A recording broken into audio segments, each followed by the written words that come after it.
my name's Lorraine Gerald. I'm the Adopted Chameleon. Welcome to my new channel. Today we're going to be discussing some hidden history of adoption that you may not be aware of. Do you remember watching the movie Narnia at the beginning scene?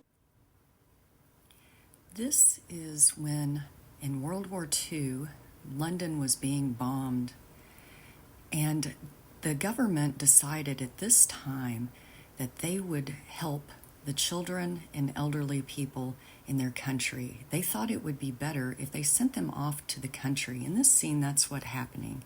The kids are being sent away to a stranger in hopes that they will be safe. What happened is they found out afterwards that the children that were sent away actually fared far worse than the children that stayed with their family. The children sent away had more trauma than the ones that actually had stayed and watched the horrors of war. This operation that the British government had done was known as Operation Pied Piper. I was mentioning Operation Pied Piper because it came before the baby scoop era. The baby scoop era is what I'm actually going to be talking about today. The baby scoop era was a time after World War II to about the mid-70s when there was an explosion of children being born. A lot of those mothers were unwed. At that time, women didn't have the same rights. Some couldn't buy a home or sign a lease or anything without their husband or sometimes even father's permission. So a lot of mothers could not keep their children. Also at that time, society shamed mothers for being unwed. And with that shame came the relinquishment of millions of children. During the 1960s, over 4 million mothers and babies were separated, is the estimate.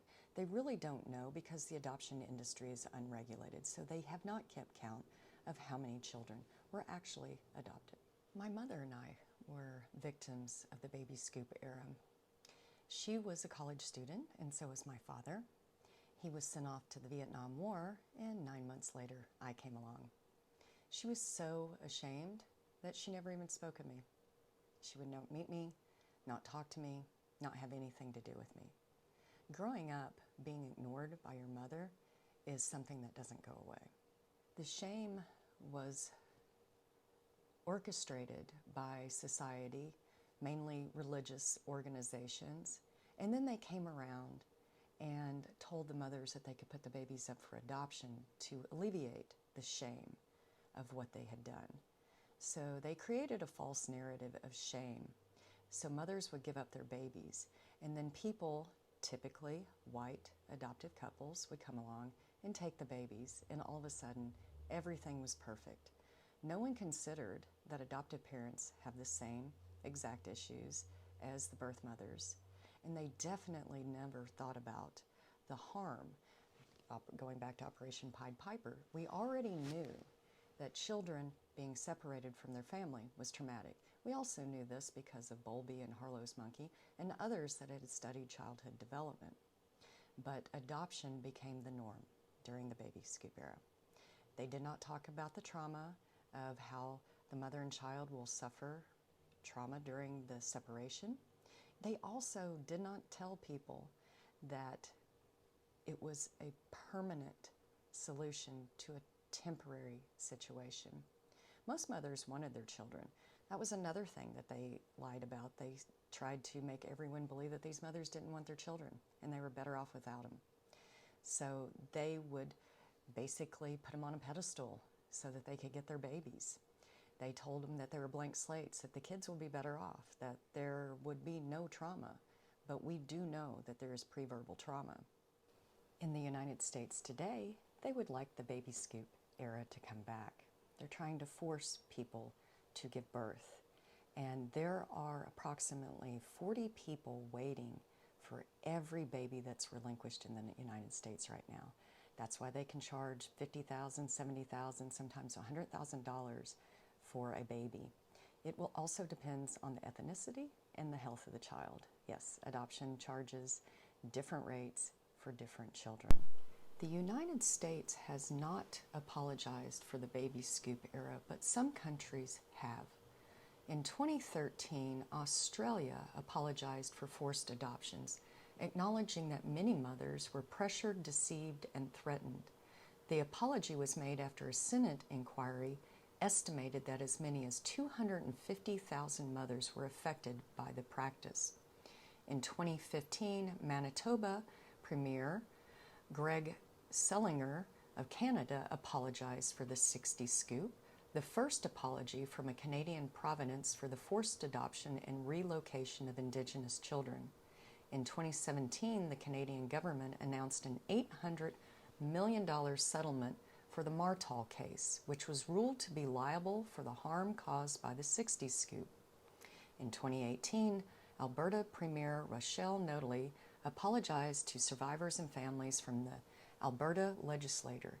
In 2020, the United Church of Canada apologized for its role in the 60 scoop. In 2022, the Roman Catholic Archdiocese of Vancouver apologized for its role in the 60 scoop. After the Canadian government issued a formal apology and a report recommending that the country establish a fund to provide counseling for mothers and adoptees. They also recommended a universal policy on access to adoption files. Ireland apologized for the baby scoop era on January 13, 2021. A statement was issued apologizing for the profound and generational wrong done to survivors and said that the state had failed them. March of 2023, leader of the Scottish National Party issued a sincere, heartfelt, and unreserved apology to people affected by the practice of forced adoption. Scotland called on other UK governments to do the same. They said what happened to these women is almost impossible to comprehend. The baby scoop era was a crime against humanity, and the repercussions are still being felt today by millions. If we are to prevent future trauma to mothers and children, family preservation is where we should be focusing. No one is owed a baby. If you want a baby and you can't have one, I'm very, very sorry. But the trauma to the mother and child is lifelong, and we're all responsible for our own trauma. Babies aren't made to be band-aids for people that can't have children. If my adoptive parents would have gotten help for their trauma, they would have ended up being a lot happier people instead of just adopting. They numbed out all of their life. They never, ever got any help for their trauma. So not only did they unintentionally traumatize me by not helping themselves, but they never did become the best people that they could be. They weren't bad people. They just wanted a baby, and they were told that a baby's a blank slate.